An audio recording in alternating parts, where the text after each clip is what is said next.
Salut à tous et bienvenue sur notre chaîne Twisto.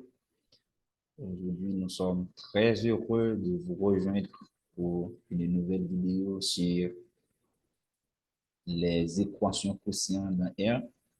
Il s'agit d'un type d'équation.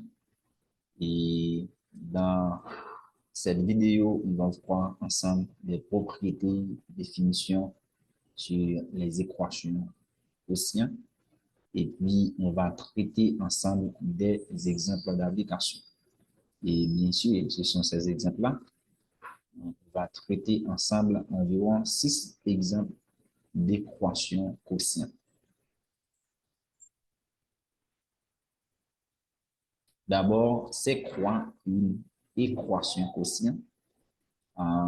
Toute équation du type PDX sur QDX égale à 0, ou PDX et QDX, ce sont des expressions algébriques avec QDX toujours différent de 0, est appelée équation quotient.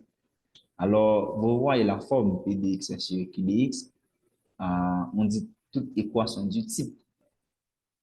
Il se peut qu'on trouve quelques autres formes qui peuvent se réduire de cette forme et on peut les appeler aussi équations quotient. OK? On va voir ça par la suite. Maintenant, quelque chose de très important encore, il faut que QDX soit une expression algébrique. OK? Si par exemple, on a une constante quelconque ou bien un réel, ce n'est pas important de parler d'équation quotient. Si on a un thème en x comme PDX et puis on a des constantes pour QDX, ce n'est pas important de parler d'équation quotient. OK? Maintenant, propriété très importante à retenir et à comprendre aussi sur les équations quotient. Pour tout x qui n'annule pas l'expression QDX, l'équation quotient PDX sur QDX équivaut à PDX égale à 0. Cela signifie quoi? Lorsqu'on a une équation quotient, immédiatement de vérifier que le dénominateur, autrement dit, l'expression qui se trouve au dénominateur est différent de 0, on peut seulement résoudre la valeur PDX égale à 0 et la solution trouvée, c'est la solution de toute l'équation, c'est-à-dire l'équation quotient. Parce qu'il s'agit de deux équations ici. La première équation, c'est l'équation PDX sur QDX. La seconde équation, c'est l'équation PDX. Immédiatement, de trouver la valeur ou les valeurs qui peuvent annuler QDX, on peut dire la valeur trouvée pour PDX est notre solution. Maintenant, exemple d'équation quotient, on a 4x plus 6 sur 3 moins 7x égale à 0. D'abord, pour résoudre une telle équation, on va déterminer la valeur pour laquelle l'équation n'est pas définie. Okay? Ici, je dis la valeur parce que au dénominateur, on a une équation du premier degré. Autrement dit, QDX égale à 0 est une équation du premier degré. On va avoir une seule valeur comme solution. L'équation n'est pas définie pour 3 moins 7x égale à 0. Okay? C'est-à-dire, on va trouver la valeur qui peut annuler cette valeur, cette expression 7 moins 7x plus 3. OK? Maintenant, déterminons la valeur qui vérifie l'équation. Dans ce cas, on va poser le numérateur égal à 0. Et puis, on va résoudre cette équation. OK? C'est quelque chose que vous pouvez résoudre vous-même, très facile. Lorsqu'on pose 4x plus 6 égale à 0, on transpose plus 6, on trouve x égale à moins 6 sur 4 ou bien moins 3 demi. C'est très facile. OK? Maintenant, ensemble de solutions est égal à moins 3 demi. Très facile. OK? La solution que vous avez trouvée pour P de x, c'est-à-dire 4x plus 6, est la solution de notre équation. Ce n'est pas important de penser au dénominateur une fois que vous avez trouvé la valeur qui peut annuler le dénominateur. OK? On a exemple en 2, on a moins 2x plus 6, facteur de 2x plus 3 sur 3 moins 2x égale à 0. Et la même chose que le précédent. D'abord, on va déterminer la valeur pour laquelle l'équation n'est pas définie. On va égaler le dénominateur à 0, OK? Pour trouver la valeur qui peut annuler le dénominateur, on trouve x égale à 3 demi. Mais lorsqu'on trouve x égale à 3 demi, on dit x doit être différent de 3 demi. OK? C'est vrai lorsqu'on résout cette équation, on va trouver x égale à 3 demi, mais on dit x doit être différent de 3 demi. Parce que si vous remplacez x par 3 demi ici, on va avoir 3 moins 3 qui va nous donner 0. Or, on ne peut pas avoir 0 au dénominateur. C'est très important. OK? Maintenant, déterminons les valeurs qui vérifient l'équation. Ici, vous pouvez remarquer, je dis les valeurs. Pourquoi? Parce qu'il s'agit d'une équation du second degré. Autrement dit, équation produit, on a deux termes, on va avoir deux valeurs pour x. OK? Maintenant, et pour trouver les deux valeurs, on va poser chacun de ces termes égal à 0. Plus précisément, si vous avez des difficultés, il faut regarder les équations produits. J'ai déjà expliqué comment résoudre ce type d'équation dans la vidéo précédente. Maintenant, moins 2x plus 6 égale à 0 ou 2x plus 3 égale à 0. Pas i. Je ne mets pas i ici, mais ou. OK? Parce que quiconque de ces termes égale à 0 va annuler le numérateur. On résout et on trouve x égale à moins 6 sur moins 2, x égale à moins 3 demi. Et puis, l'ensemble de solutions n'est autre que moins 3 demi sur 3. À ne pas oublier, moins 6 sur moins 2, ça va nous donner 3. OK? Moins divisé par moins, ça nous donne plus. 6 divisé par 2, ça nous donne 3. Et c'est tout à fait normal. Et c'est la solution de notre équation. Exemple 6.3. Et ici, vous pouvez remarquer, on n'a pas une équation quotient, mais on peut transformer cette forme en une équation quotient. Qu'est-ce qu'on doit faire? Et d'abord, on transforme cette équation en transposant 6 sur 3 plus x. OK? On vient d'avoir tout ceci. Et puis, en mettant au même dénominateur, on vient d'avoir cette expression. Donc, on va réduire. Pour réduire, on fait 4 par 3 qui nous donne 12, moins 6 par 3 qui nous donne moins 18. OK, moins 18 plus 12, ça nous donne moins 6. 4 fois x qui nous donne 4x et moins 6 par 7x qui nous donne 42. 42 plus 4 nous donne 46x. Maintenant, vous pouvez remarquer, c'est OK. On peut résoudre cette équation par la méthode d'équation produit. Je vais vous expliquer ça. Bien sûr, on a des élèves qui ont l'habitude d'utiliser le produit en fois pour résoudre ce type d'équation. Il s'agit de grandes erreurs parce que on va avoir des cas où l'on ne peut pas utiliser le produit en quoi. OK? Je vais vous montrer ça par la suite. Maintenant, déterminons les valeurs pour lesquelles l'équation n'est pas définie. Ici, je dis les valeurs. Pourquoi? Parce que le dénominateur peut être annulé par plusieurs valeurs. Et l'équation n'est pas définie pour x moins 7x égale à 0 ou 3 plus x égale à 0. Parce que quiconque de ces deux termes égale à 0 va annuler le dénominateur. On résout cette équation, on trouve x doit être différent de 3 septièmes, pardon. Et puis, de la même manière, on résout 3 plus x égale à 0, on trouve x doit être différent de moins 3. Et vous pouvez remarquer, si on remplace x par moins 3 ici, on va avoir 3 moins 3, ça va vous donner 0. OK? Il en est de même si on remplace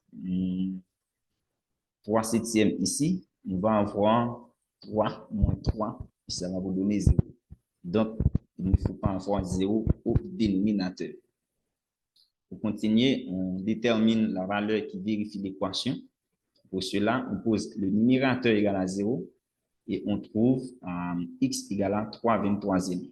Tout à fait normal. L'ensemble de solutions, c'est 3 23e. OK? Vous pouvez remarquer ici, on a de grandes choses. Vous pouvez dire, oh, mais c'est grand. Mais on réduit ça à une équation quotient du premier degré. Alors, parce que c'est le numérateur qui dirige tout ça. Alors, en 6.4, on a 2x plus 6 sur x plus 3. Il y a des gens, comme d'habitude, qui font le produit en quoi. Je vous dis non de ne pas faire ça parce que vous allez voir dans cet exemple la raison pour laquelle. Ici, on fait le produit en quoi. Vous allez trouver x égale avec moins 3. Maintenant, on va essayer de résoudre ça par la méthode d'équation quotient. Comme solution, déterminons la valeur pour laquelle l'équation n'est pas définie.